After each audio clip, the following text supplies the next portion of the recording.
And we are live. Hi, good evening, everyone. Welcome to Level Up Live. I am Dr. Sharita Gaskins Tillett. I am your host. This is Level Up Live, the show where we feature the amazing accomplishments of women physicians, both inside and outside of the exam room. And I am super excited about tonight's guest. Before I introduce her, I am going to allow a few minutes for other people to jump on. If you're joining us live, please say hello in the comments, ask your questions in the comments. If you're watching the replay, hashtag replay, and still ask your questions in the comments because I will be happy to direct the questions to our guest. So, without further ado, I am going to announce our guest and my friend, Dr. Sadaf.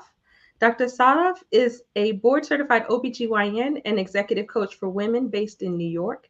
She is a sex counselor and educator. And as a practicing OBGYN for over 20 years, her mission has always been to empower and educate women. Most recently, she opened up a telehealth practice serving patients in New York and Michigan for sexual and menopausal health. She helps women with sexual confidence through coaching as well so that they can find pleasure in their relationships. Dr. Sadaf believes that all women, regardless of their backgrounds, have the potential to live life to its fullest.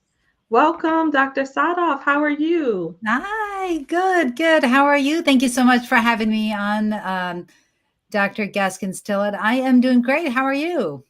I am great. It's wonderful to have you here. Good to see you tonight. Can't wait to hear all about you.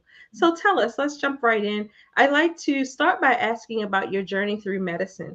So tell me, did you always want to be a physician or did you come about it in a circuitous way?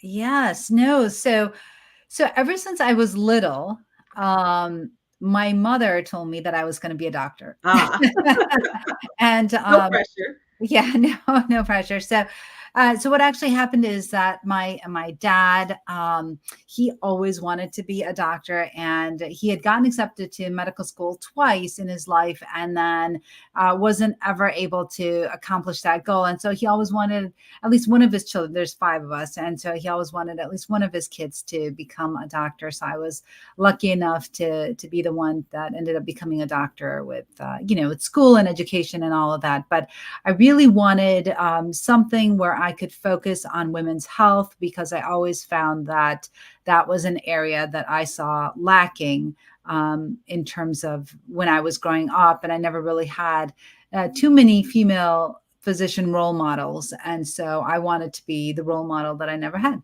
So I see. Where did you grow up? I grew up in Michigan. Okay. All right. And so you went to medical school, obviously, and OBGYN was an obvious choice for you because of this desire to be a role model Women. for women. Yeah, absolutely. So, I was always interested in women's health. And actually, I was thinking, so in undergrad, I majored in biochemistry and I loved hormones and kind of all that biochemical stuff. And so I actually thought I was going to be a reproductive endocrinologist and infertility Okay. specialist. And then I did the rotation and I was like, oh my gosh, No. it was so draining that I thought, Yeah. oh my goodness, I don't think I can do this for the rest of my life. So I went to straight OB. And, as you and I both know, both being OBGYNs, it is very demanding. Yeah. And it's a tough lifestyle. But anyways, I'm very lucky and I feel very privileged to be able to help women when they need it most. And especially when they're in such a vulnerable position, such as when they're delivering a baby. Yes, absolutely. So now you have ventured off now into the world of coaching Yeah. and sexual health coaching in particular. What prompted that shift? And tell us what you do now. Tell us what that actually means. Yeah. So for me, I decided to do sexual health coaching and really intimacy coaching because, again, I saw that in my community, and also really I feel like in a lot of communities, not just those that are conservative. I feel that there is definitely a lack of knowledge when it comes to sexual health, and I think that even as physicians, right? Like I know that in my residency, I didn't learn anything about sexual health. No. I didn't learn anything about menopause. Sure, we learn about how to deliver a baby and gynecology and all this stuff, but we just don't learn anything. And so I just saw that as a huge void. And I felt like it was a disservice to my patients to not know as much as I felt like I should know. So I went ahead and I did a year-long course through the University of Michigan in Ann Arbor. It was online, and it was a whole year. So it was on sexual counseling and education. And then I also did a certificate in coaching through Rutgers University. So then I decided I wanted to become a sex coach to help women with any type of mental barriers they may have, and so that they can experience pleasure in their relationships. Okay, so a lot of people, so you say sex coach, Yeah. and when you say that, a lot of people don't know what that means, Yeah. because I'll have patients that will talk to me about, problems that they're having with intimacy, and I may mention that, and they're like, oh, no, no, no, no, no, that I don't need that. I don't want that. I can't do that. So tell us, what does it entail? Yeah. To kind of demystify it for us. Sure, of course. So really like coaching is all about moving a person forward in their life, so whatever they may be stuck on, for example, a belief that they may have about themselves. So one great example is, and one case scenario that I can talk to you about is, for example, somebody that experiences vaginismus. So vaginismus, we know, is a condition where the muscles around the vagina, they will tighten up in fear of any type of penetration. So it can be with a pelvic exam, it can be with, penile vaginal intercourse, it could be with insertion of a tampon, any type of penetration. There is fear that happens in the mind, and then automatically those muscles will tense up. So this is a perfect example where coaching can help, as well as pelvic floor therapy. So they have to work in cohort with each other.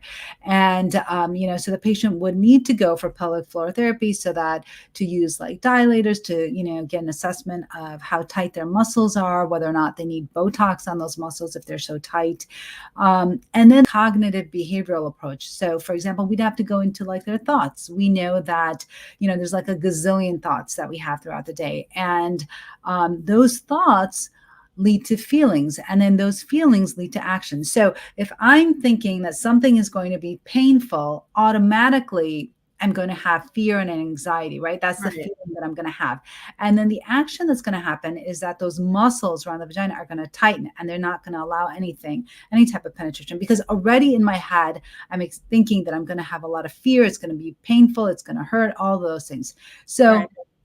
and so then what a coach and what a sex therapist or a coach may do, will do, is they'll start to talk to the patient about their thoughts, right? And how can we change those thoughts? What would it take to change those thoughts? Has there ever been a time where you've been a little bit fearful, but that fear was perhaps unwarranted, or that, you could work through that fear such that it's no longer fear, and Yeah. that you're okay with that type of action?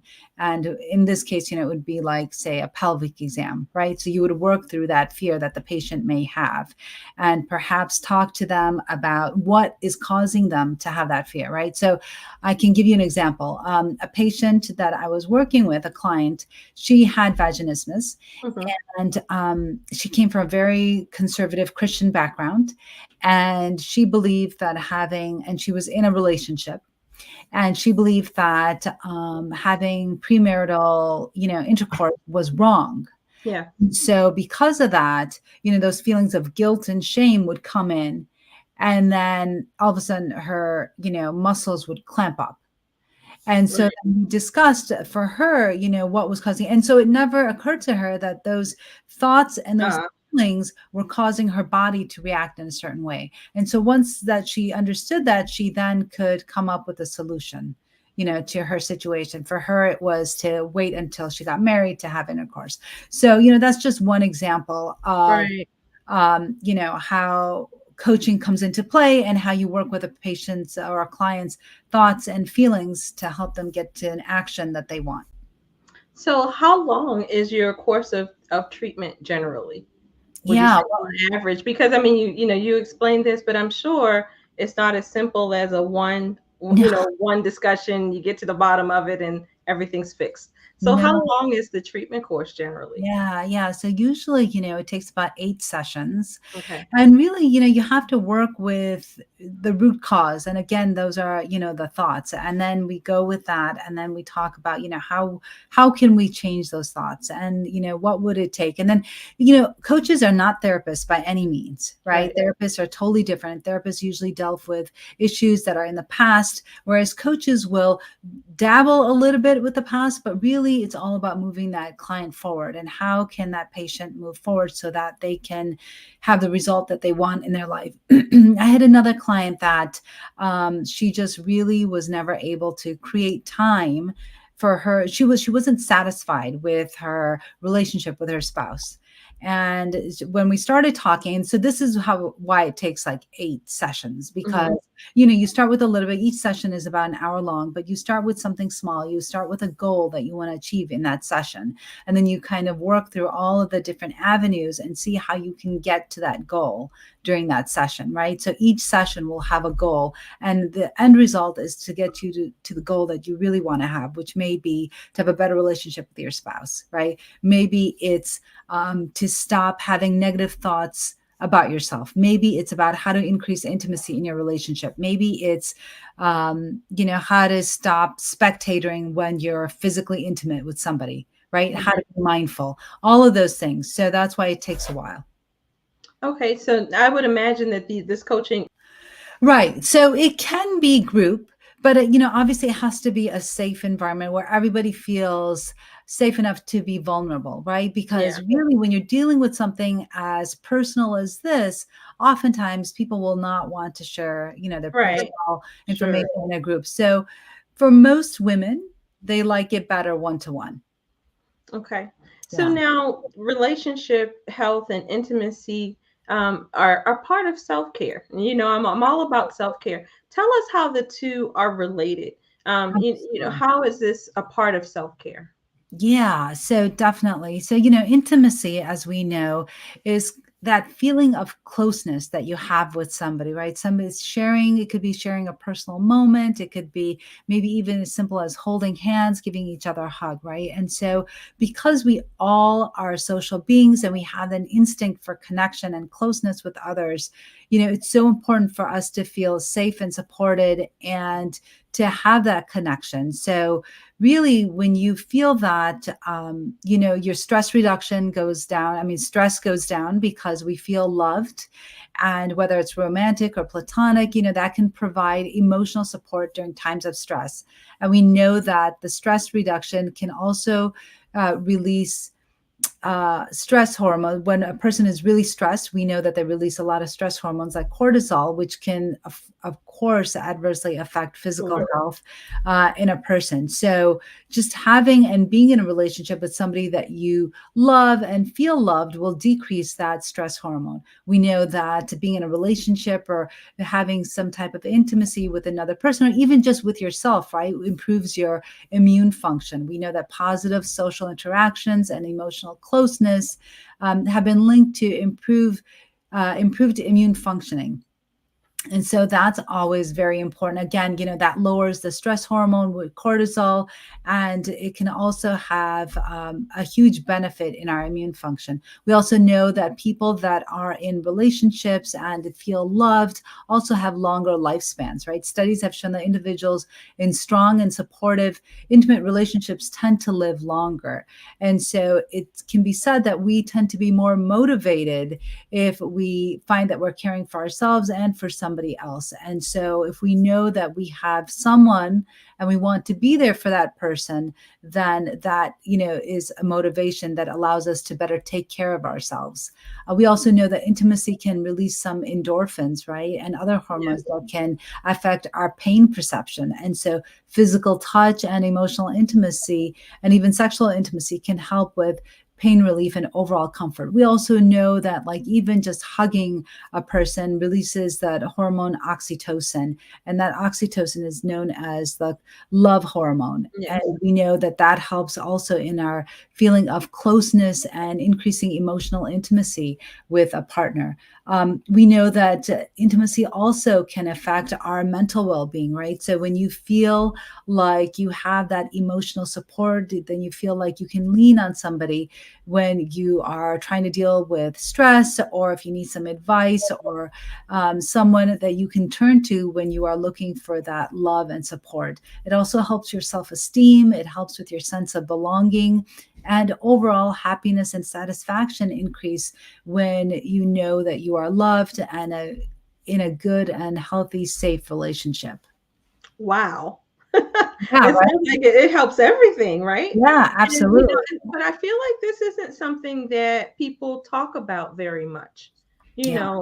The fact that having strong bonds, Yes. safe bonds bring about so much benefit to you, physically, mentally, emotionally. So that's wonderful.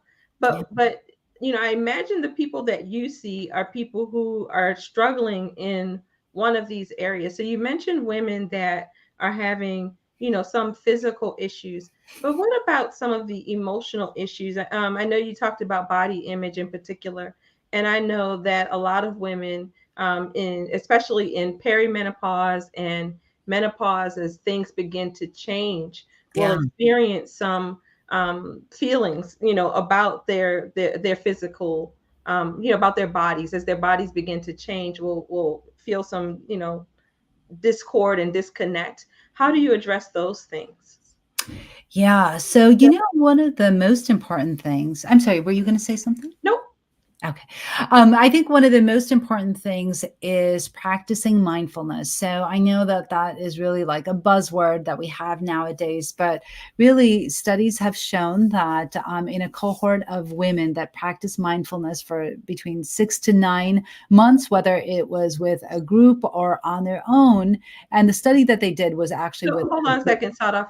What's Yeah. mindfulness? Just in case somebody doesn't know what mindfulness is. Absolutely. Yes, you are absolutely right. So, mindfulness is basically being present in the moment without judgment. So, we're not thinking about 50 other things. We're not thinking that, oh, I shouldn't be doing this because this is wrong, or uh, really in a relationship we can think about it, for example, like if a person is in an intimate relationship, right? So if they're becoming physically intimate with somebody, let's say they're about to have sex, and instead of focusing on what they're doing, they start worrying about their body image, right? And women tend to do that a lot, like, oh, I'm so fat, or there's all these roles, or I don't look the perfect way that I wish I did, whatever. And instead of being in the moment, they're spectating. So they're looking at themselves from above and saying all these negative things to themselves, And right? so when they do that, what happens? Well, then they're no longer in the moment. Then what happens is that they are completely disconnected from what is happening, right? And so then the desire goes down, the libido goes down, everything goes down, because you are not even interested in what you're doing. You're thinking about 50 other things. In fact, there was another study. So that previous study that I talked about with that mindfulness, so being present in the moment without judgment, actually showed that if women practice that, then that increased libido and arousal. And in fact, so that was one way to increase that. Another study showed that when there is unequal distribution of household chores, so for example, right? I know. You like struck a chord, right? Okay. like that never happens. Right, Um, right. but so when women are working outside of the house, and then they come home, and then they're doing the dishes, the laundry, and then they're taking care of the kids, and then they're making dinner, and then all of a sudden at the end of the day, your partner says, okay, let's have sex. You're going to be like, what the heck? No, I don't have time for that. That's like the Right. last thing, right? Because you're exhausted from doing everything else. And now all of a sudden it just becomes another chore. Right. right? Right. And so what they say is that it's really important for, hopefully people are in a healthy relationship and they're able to talk to their spouses. And it's really interesting because women in general find it very difficult to talk to their spouses or significant others about things that they feel uncomfortable with, right? It could be Mhm. finances, it could be their sexual health, it could be, their sexual life with their spouse or their partner. Even this uneven distribution of household chores, right? Like their partner might think that, well, they're the mom, they're supposed to be taking care of all of this stuff, blah, blah, right? And they're supposed to be taking care of 50 other things. And then at the end of the night, still be ready to have sex. And that just doesn't work. Right. So what needs to happen at that point is, the partner needs to offload things, right, from them. So offload, maybe the laundry, the dinner, whatever, all of those things. In fact, that would be great, right? Maybe hire somebody to take care of those things, because then that leaves some bandwidth, right, for the person to then go ahead and engage in physical intimacy with their partner. Otherwise, they're just too exhausted and it's just not going to work. So when women can increase mindfulness, that actually increases pleasure and arousal, like I had mentioned. And then by focusing on the present moment, instead of worrying about the future, you can actually reduce and fully engage in your intimate experience. And so that's how you can be mindful and actually increase your own arousal. And so, I had given this whole masterclass actually on resuscitating a sexless marriage. And we went into something pretty deep called sensate focus, which incorporates mindfulness and then also incorporates all the senses, so that when you are physically intimate with your partner, you are focused on the senses. You're focused on the touch, you're focused on the smell, the taste, and what's happening in the moment. And so when you're able to focus in on that, that actually will increase your pleasure because you're just so focused on what you're doing. Also embracing self-acceptance and just loving yourself as you are right now. Oftentimes we as women tend to be the harshest on ourselves, right? We say Yeah. things to ourselves that we wouldn't say to anyone really. Absolutely not. Right. And Not a friend, and definitely, right, right. We just say like the worst things to ourselves. And so, really important to show kindness to ourselves and self acceptance and to love ourselves as we are right now. Not when say are going to lose like 20 pounds or lose 15 pounds or whatever it is that you think you need to lose, but really just loving yourself right now and letting go of like unrealistic self expectations and exercising self kindness. That's really, really important. And another thing that's super important that we forget is that things change as we age, right? And that's okay. And they're meant to change.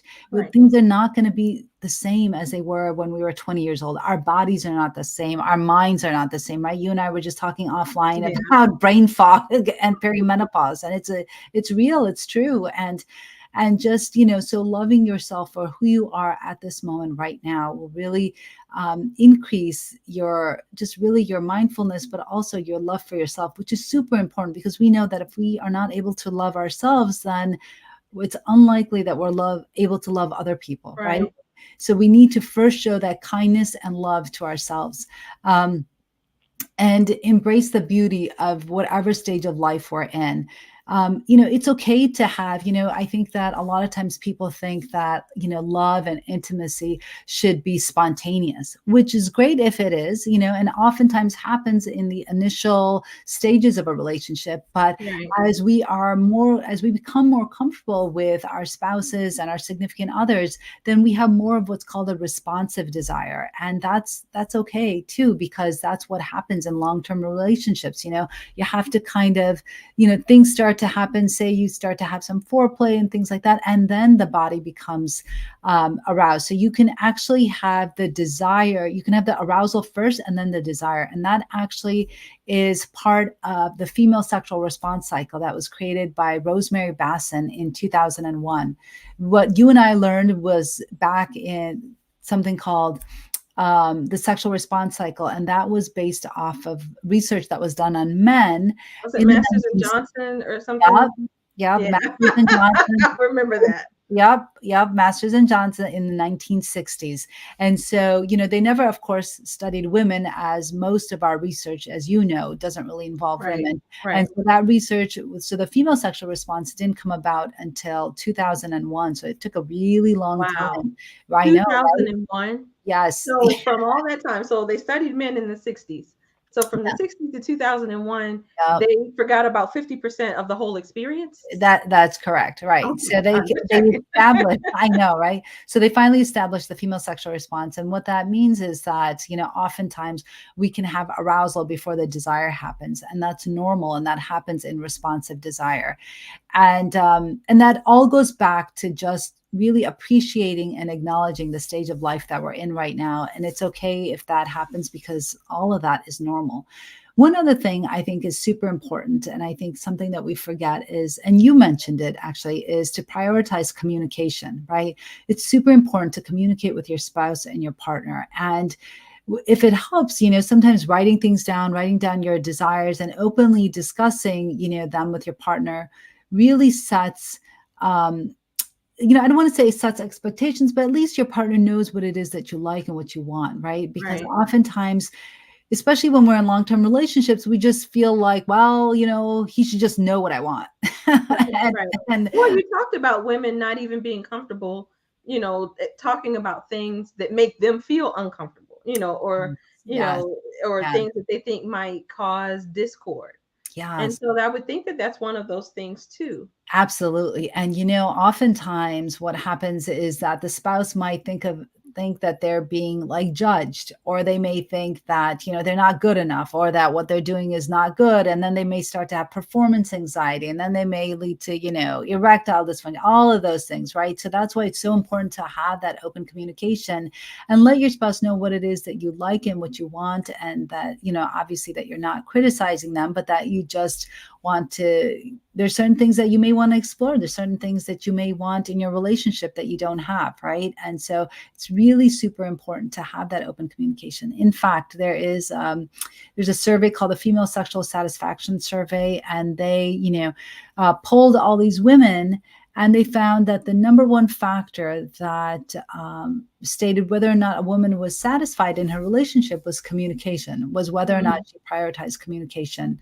So prioritizing communication really leads to satisfaction in your personal lives, in terms of sex and sexual intimacy.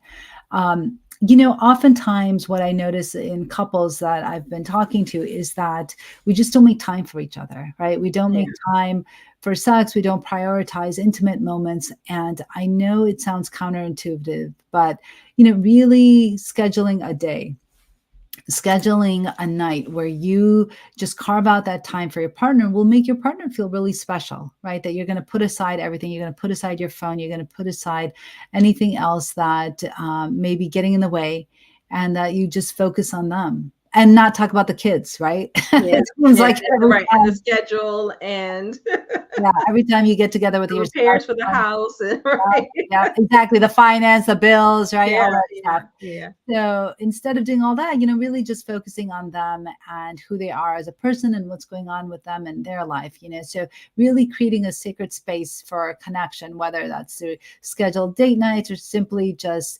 making time in your daily lives, maybe even if it's like a half hour or whatever amount of time it is for you and just your partner, right? And then it doesn't even have to be complicated. I think that sometimes we forget how easy it can be, right? So you can increase intimacy just through various activities such as holding hands, engaging in like shared hobbies, maybe even making a meal together. So that can be very intimate as well.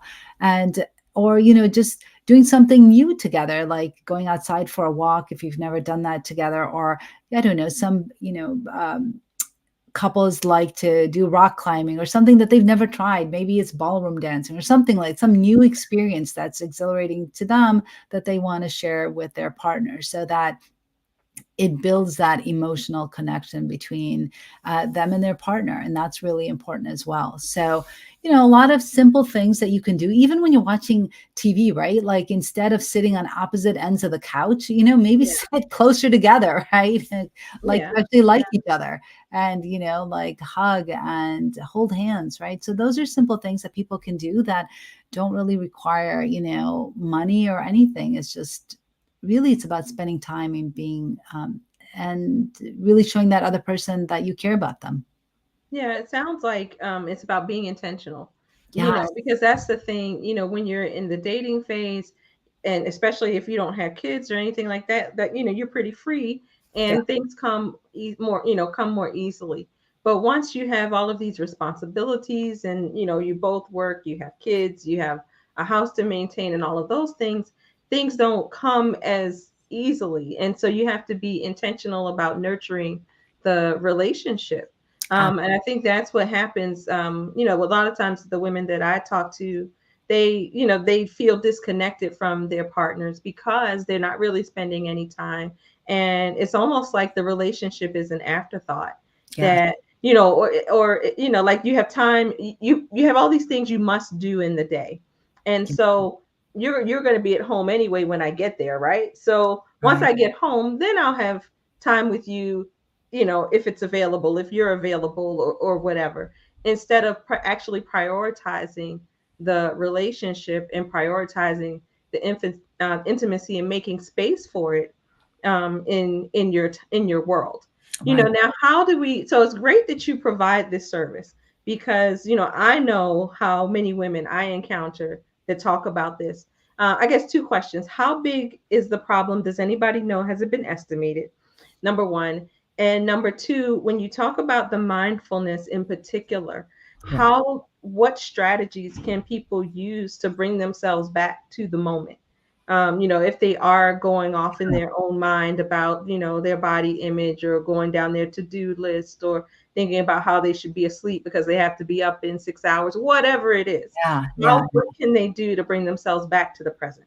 Absolutely. So, in terms of like the research done and how common this is, you're referring to how common it is How for. common it is for women, we were talking about menopause and perimenopause. How common is it for menopausal and perimenopausal women to feel like they are disconnected from their partners, or that they have problems with intimacy?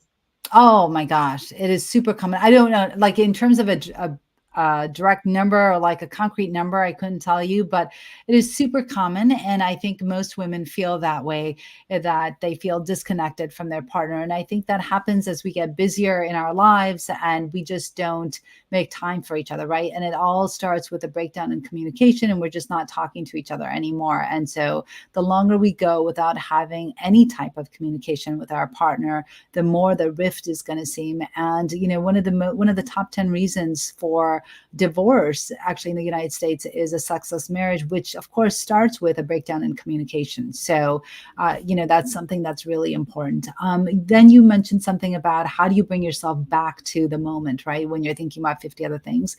Well, there is a great practice which I think is fantastic, which is called sensate focus. And that really, and I had mentioned that a little bit. Oh yeah, yeah, the Yeah, senses. but it's really about just coming back and really just appreciate. And it's actually a therapy that sex therapists use for trauma patients as well. It's Hmm. almost like a desensitization. What it is that you start out slow and you start focusing on touch and just what it feels like to touch, maybe like the arm, the elbow, and slowly you work your way throughout the body and things like that. And really, when you start focusing on your senses, and really with sensate focus, it's more about the touch and what does it feel like under your hands and your fingers. And I think there was a book that you and I had read before. It's called Positive Intelligence, Yes. by Shirzad Chamine, right? Yes, And he yes. talks a lot about mindfulness, and I find it to be very helpful. So, and he talks about how to ground yourself and mindfulness, and he talks about even just rubbing two Yeah, fingers together, right? So that yeah. you're focused on that sensation and really just thinking about that, or just feeling the ridges on your fingers and, coming back to the moment. So, in order to pull yourself back when you start, going and thinking about 50 other things, is to really just focus on what it is you're doing at that moment. So if it's, touching an arm, touching a leg, touching the fingers, whatever it is, really just focusing on that helps to bring people back into the moment. Great, great, great. So now, as OBGYNs, we see this a lot. We hear this a lot. We only have a certain amount of time in the exam room. So, what do you say to the patient who's in front of you, who's having problems that, I mean, not necessarily Sadaf the coach, but Sadaf the OBGYN? What do you say to these women Is there some pearl that you can give them in 2 minutes? Or do you recommend the coaching? How do you know what do you recommend? Yeah, well, I think that, first and foremost, it depends on what their question is and what their problem is that they're having, So is the problem that they're coming in for decreased libido? Is it that they're coming in for decreased arousal? What is it that they find to be troubling to them, right? So it's not a problem until the woman says it's a problem. So if she finds that she's having a hard time, let's say, for example, let's say libido. Libido is actually one of the biggest problems that women face as they get older. And when we were talking about perimenopause, menopause, we know that libido waxes and wanes during that time. And sometimes women can have a really high libido, other times no. And, oftentimes it's only a concern if it bothers them. So Sadaf, as the OBGYN, seeing a patient, if they're coming in for decreased libido, first I would probably say that they need to make an appointment just for that because in 15 minutes, Because we don't have time to talk about that right now, right? exactly, in 15 minutes, you're doing your annual, you're doing a pap smear, you're doing a breast exam, you're doing this, that, and then you're like, oh my God, now I got to talk about libido and arousal, it's a lot. So, I think those, questions and concerns definitely require their own appointment, but I would start out with anything in sexual health, we always start out with the biopsychosocial model. So what that states is that you are taking a look at the person as a whole, right? And what you're doing is you look at what things biologically may be affecting them. So let's say they have diabetes, right? We know with diabetes, with longstanding diabetes, and say that it hasn't been controlled, we know it can affect sensation. So that patient may be having issues with sensation. Maybe they're not feeling as well, with their hands, with their touch as they used to. Perhaps their partner has longstanding diabetes and now their partner is experiencing erectile dysfunction, something like that. So I would start with that. I would start with what the biological aspect of the decreased libido is. Then I would go to the psychological aspect. We know that if a patient is experiencing depression or anxiety, that can also affect their libido. Then I would go to the social aspect. We also know that medications often will affect libido, right? We know that birth control pills, we know that some hypertensive meds, we know that some diabetic meds can affect libido. And then the social aspect of it is, like what is their social situation right now? Are they a single mom trying to just make ends meet? Are they just running ragged? And the last thing on their mind is, being intimate with their partner. Are they, were they raised in a very culturally conservative environment, so where they have a lot of sex negativity, where they think that sex is shameful, wrong, bad, embarrassing, all of those things, that they just are not able to let go of those thoughts, right? And that's really affecting their relationship now. So that's kind of the way that I approach it. I do that biopsychosocial, and then I try to get to the crux of the problem.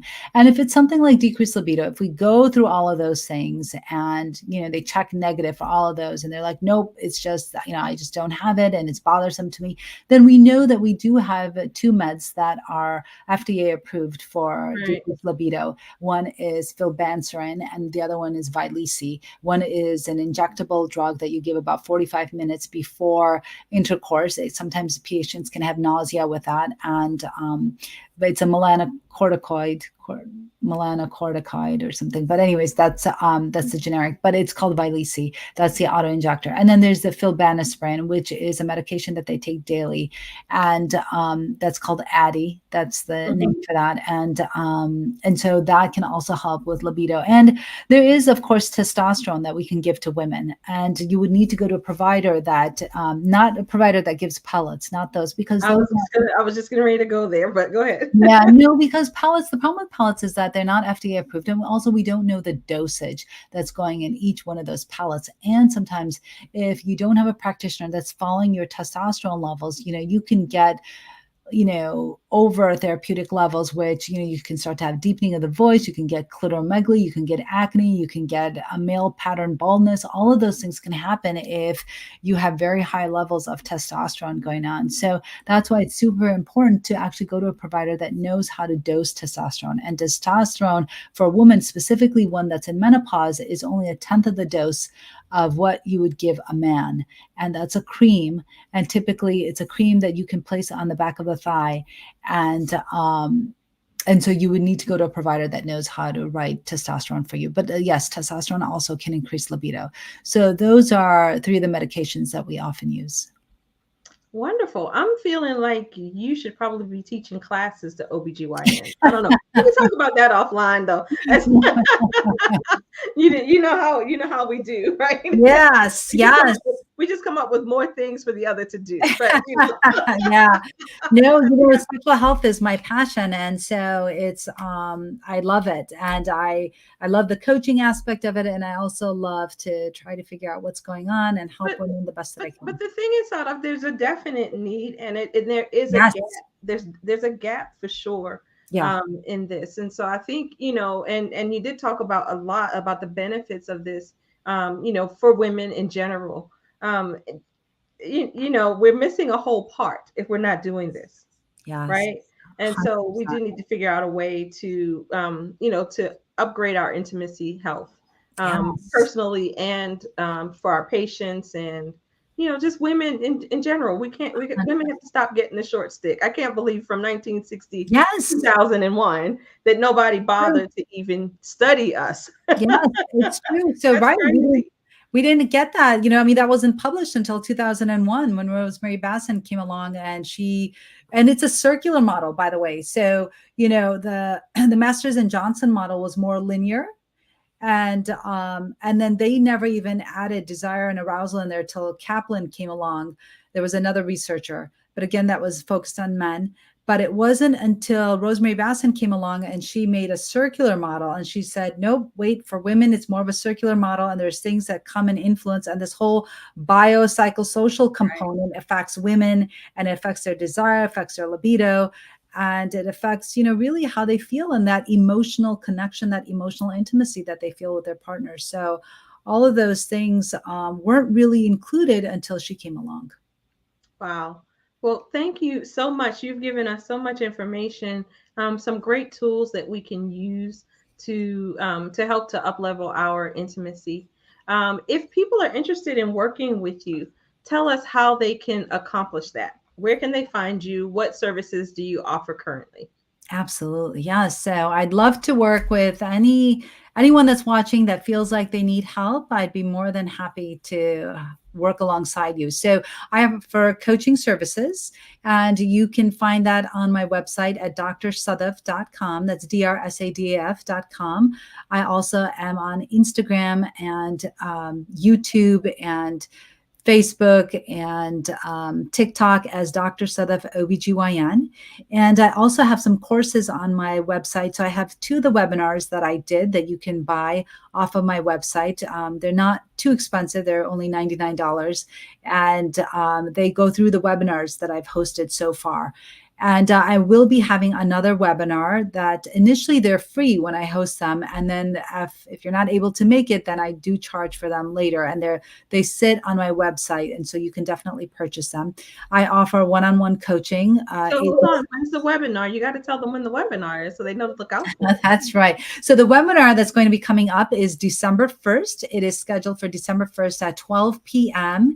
And it will be hosted on a Zoom link, and we'll advertise it on my social media. And so once you register for it, then you'll be given that Zoom link that you can then join for that webinar. Absolutely.